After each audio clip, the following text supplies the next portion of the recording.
ya Confed. Naam, tuangalie michuano ya ligi kuu ya taifa nchini. Nani atakutana nani katika michuano ya ligi kuu? Kutakuwa na mchuano mmoja hii leo siku ya Ijumaa ambapo Bidco United watakuwa kwa nyumbani dhidi ya Kakamega Homeboys katika mchuano wa ligi kuu wa leo ama siku hii ya Ijumaa. Tuangalie michuano ya Jumamosi, nani atakutana na nani. Na Bandari watakuwa kwao Kiamboni katika uga wa Mbaraki dhidi ya AFC Leopards, Mathare United wa Kabaneko na Tusker FC katika uga wa Police Sacco, alafu Posta Rangers dhidi ya Shabana katika uga wa Wanguru ambao upo katika eneo ama kaunti ile ya Kirinyaga. Mabingwa wa mwaka 2009 Batoto Bamungu Sofapaka watachuana na Murang'a Seal katika uga wa Kasarani Annex.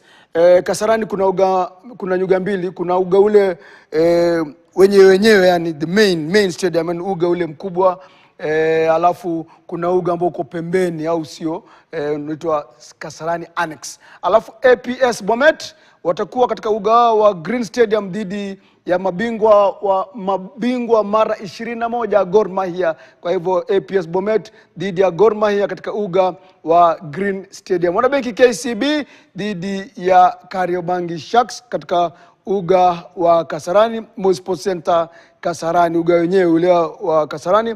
Wanajeshi Ulinzi Stars, mchuano mzuri sana huu.